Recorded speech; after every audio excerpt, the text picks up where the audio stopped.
All right, hello everyone, and welcome to our very first webinar, Burden to Business, where we're going to talk about how we've taken business challenges and turned them into solutions that can be shared with the masses.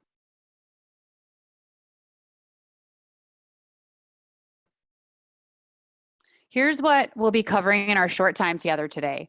We're going to talk a little bit about who we are, how we exactly turn burdens and business problems into real world solutions with our incubator model. We'll be highlighting why we chose OutSystems for several of our endeavors. And of course, we're going to open up the floor for questions at the end. So please type your questions into the question box and as they arise, and then we will cover them towards the end of our 30 minutes together here. Here's the team that's with you today. I'm Christina Nahal, leading all things marketing here at Appature. And we also have Eldon Brown. Eldon is a seasoned leader with over 20 years of developing and implementing IT solutions for organizations of all sizes. He's advised companies like Nike, Texas Children's Hospital, Western Digital, and First Data to improve their efficiency and effectiveness. Most recently, he led the product development team for the ServiceNow practice at DXC Technology, and we're happy to have him here as our VP of Product. We also have our CEO, Ian Galando. Ian's entire career has been dedicated to helping companies improve business processes and leverage the power of enterprise service management. Several of the largest corporations across different industries have looked to Ian's experience for guidance, including Nike, the Home Depot, Oshkosh, Purdue Pharmaceuticals, and VMware, to name a few. Most recently, Ian was lead process architect for enterprise projects at Fruition Partners, and then the ITSM offering manager for the DXC ServiceNow practice. So you're in good hands here. And with that, I'll hand this over to Ian to go over our focus and how Appature came to be. Thank you, Christina, and thank you for the warm welcome. So talk a little bit here about Appature. The team here we've made is made up, as Christina described, of ServiceNow professionals who have spent the past 10 years helping create one of the most successful and influential ServiceNow partners in Fruition Partners. During that time, our team experienced a number of customers who had custom needs that resulted in us developing innovative solutions and custom applications on the platform. This willingness and drive to innovate and push the platform helped make Fruition one of the largest partners in the world. We've since formed this new company looking to continue that excellence in innovation. We're seeking out complex problems to help create industry-specific solutions and products that we can partner with customers and investors alike that we can then take to the market together. Our model to support that go-to-market approach is based around three services: marketing and brand management, strategic and operational technology consulting, and enterprise application development. We start our approach with strategic consulting. We have a clear understanding that technology alone won't solve the issues, and we take a people and process-focused approach first before we'll implement any kind of change within an organization. Then our team will work with you to understand your current technology landscape, how that current software and hardware solutions do and don't help you work towards your business goals, and help build a tactical plan that will propose immediate solutions with existing technology and then long-term solutions that can ultimately then transform your business. We have insight into once we have that insight into the specific problems facing your business, we can work on creating the vision of the solution that we'll build together. We focus on creating immediate clear wins for the users with an eye to the future and the roadmap we can create together. Once we have a product that is ready to take to our users, our marketing team can then step in and help build a brand that can be used at any scale. So we've built brands and marketing plans for solutions that are only used internally at organizations. And we've also are working on building brands for products that we're ready to take to market. To better understand how we take these business challenges and transform them into products that we can take to the market, I'm going to ask Eldon, our VP of Product, to step in and help explain. Yeah, thanks, Ian. So our incubator model, we've put a number of efforts through this model, and we're finding a lot of success. And essentially, it starts like a lot of products do in identifying a business challenge. So we've partnered with different industry and identified people who are experiencing these challenges and can't find a solution in the market and are looking for assistance in solving some of these problems. So we look for companies that have the expertise and the appetite to partner with us to not only build a solution for them, but then also take that solution to market and offer it to others that are in the industry.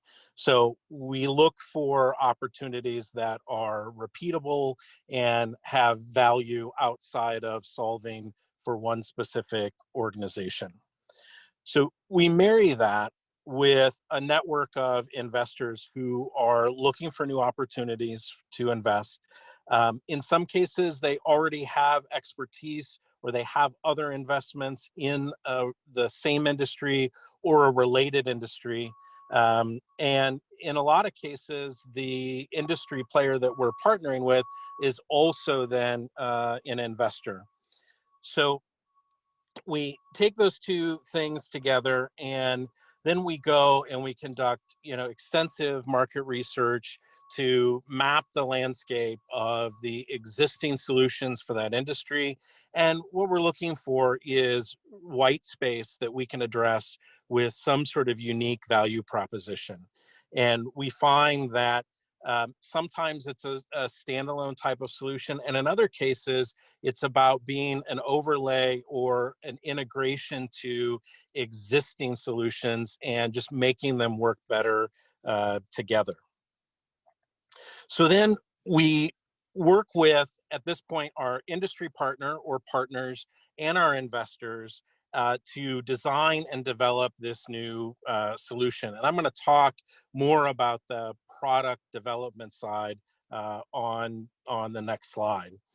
But it's important that we use industry best practices, and this is where we bring our expertise to the table, and it really is kind of a three-legged stool that comes together to successfully bring the product to market.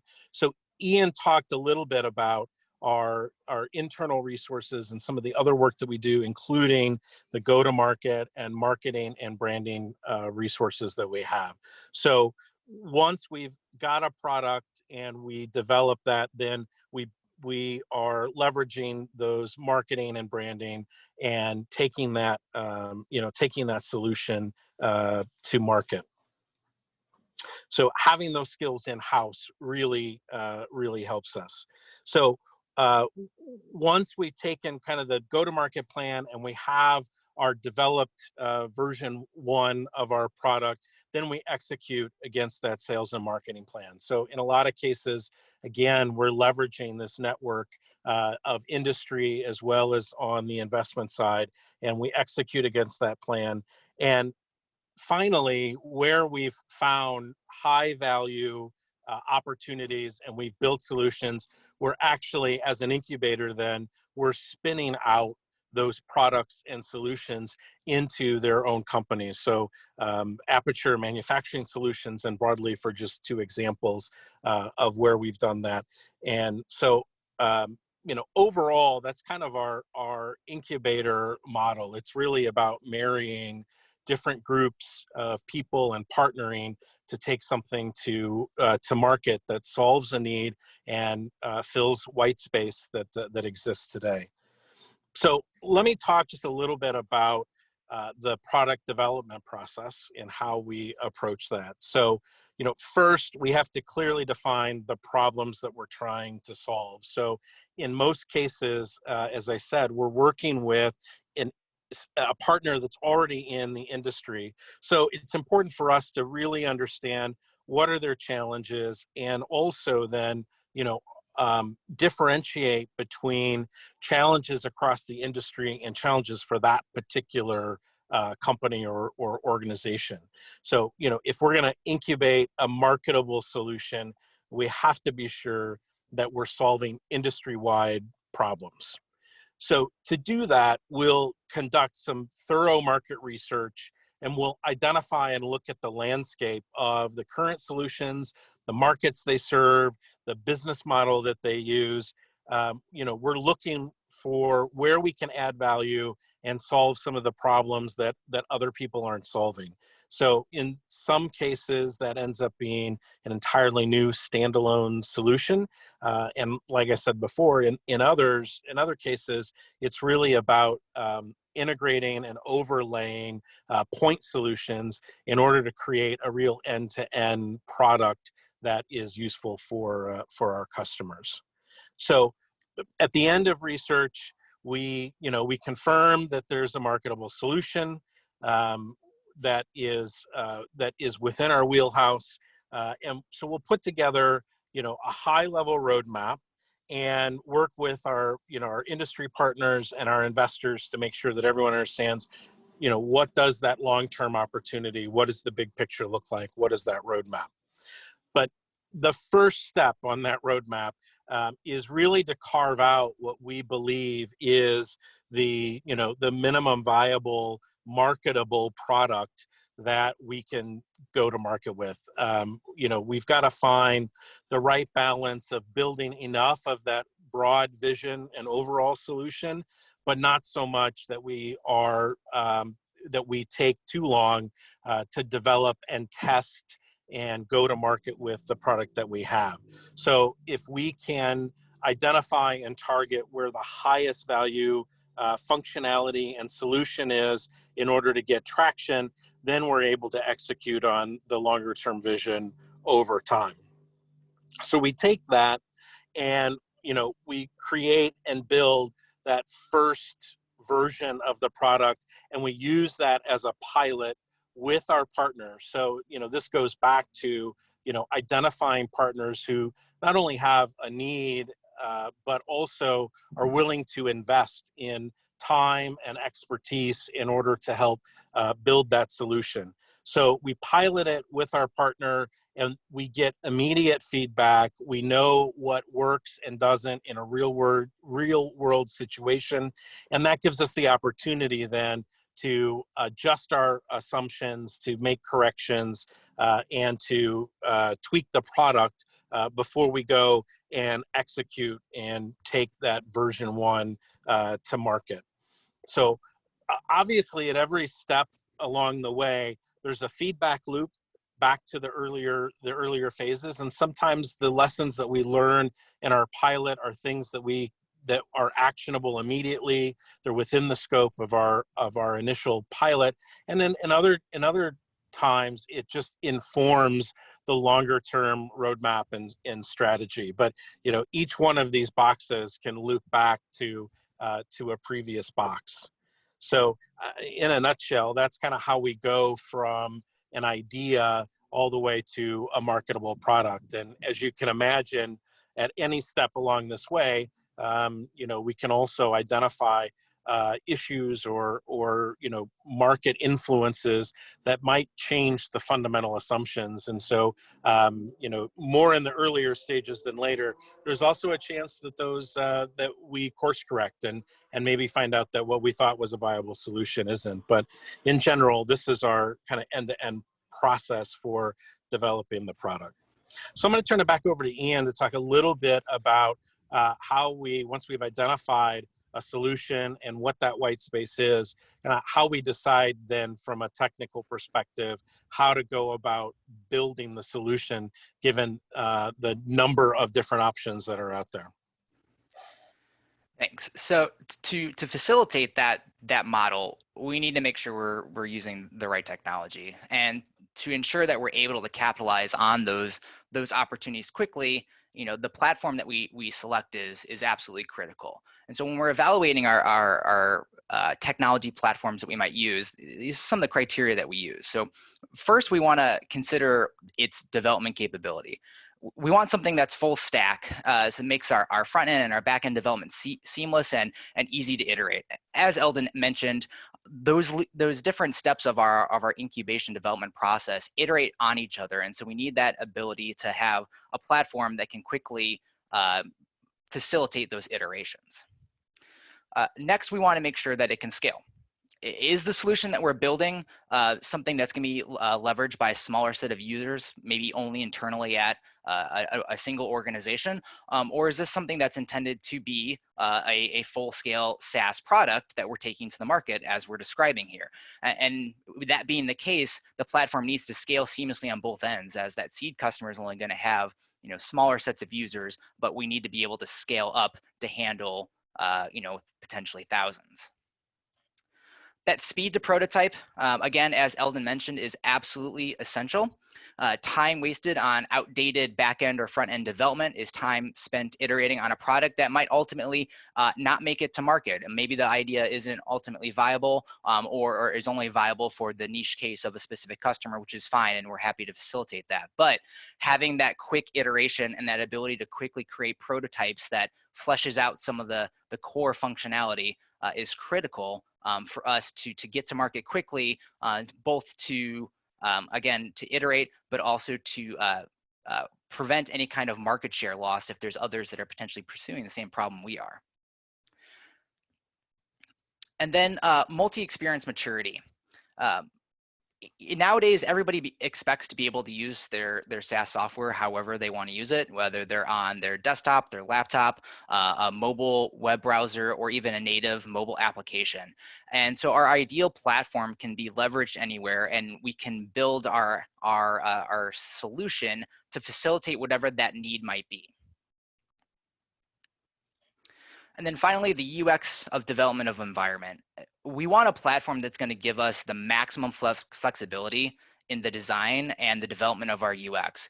The platform itself shouldn't limit how we're designing our user experience. If we're getting feedback from our users about how something looks or how something interacts, we want the ability and the flexibility to change it. We don't want to have to come back to them and say that we can't make that change, or we need to make some kind of compensation because the platform itself prevents us from going the direction that we want to go.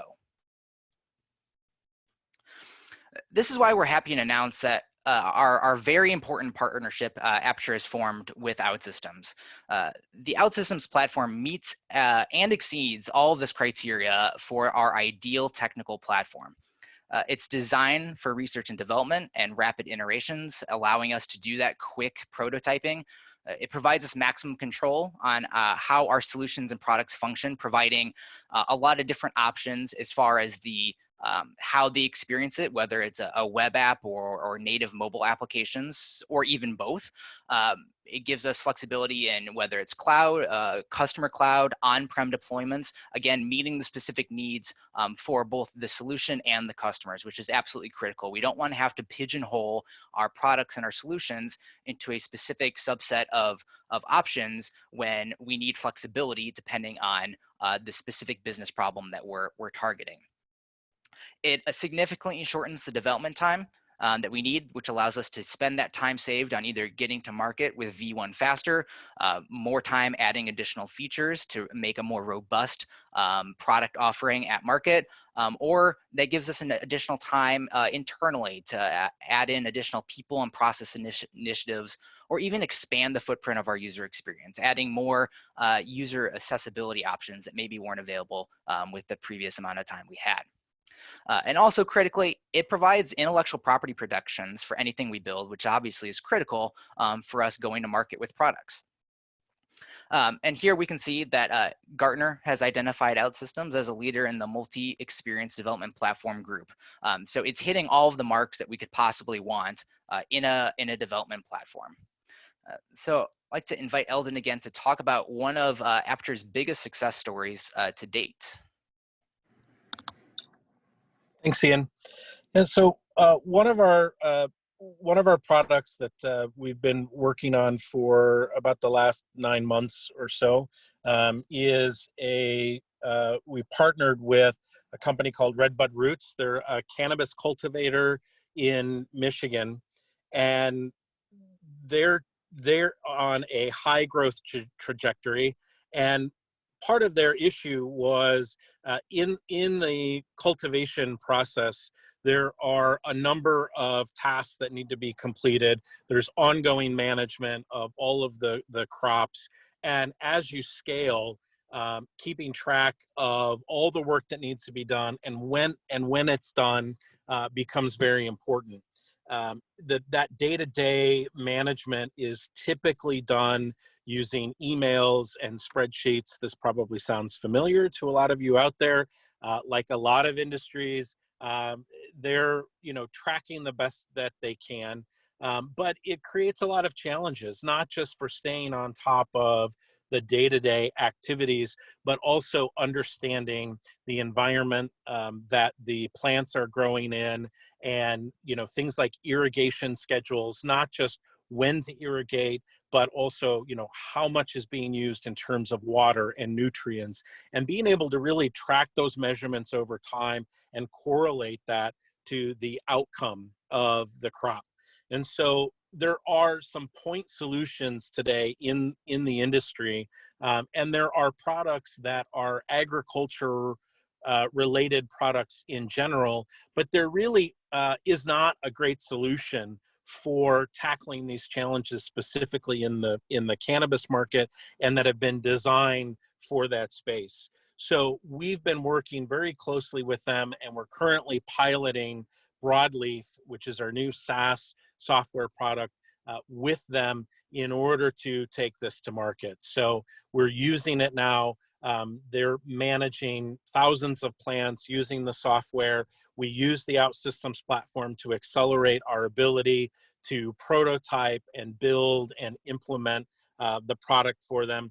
And so now, not only does everyone in the operation know exactly what needs to be done and when it needs to be done, they're also collecting all of the data that they need to make better decisions, to forecast their crop yields and forecast their the value of the products, and therefore their financial modeling.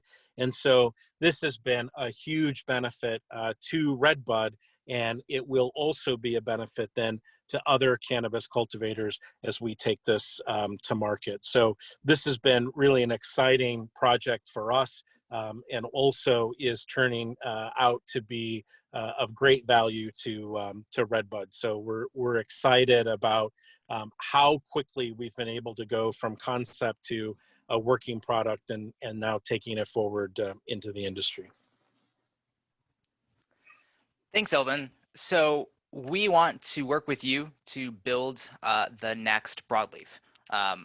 So what we would like for everybody out there to work with us. We want you to reach out with us with your next great software idea, or maybe a specific problem that's facing your industry that you think that there's a great opportunity there.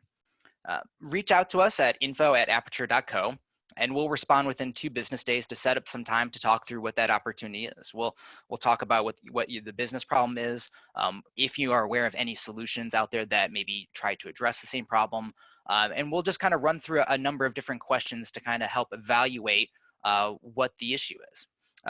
We'll review, and we'll take the ideas to our incubation group, and then if we all kind of agree that there is a market opportunity, we'll work together on our go forward plan of how we're going to tackle that problem and potentially take something to market together.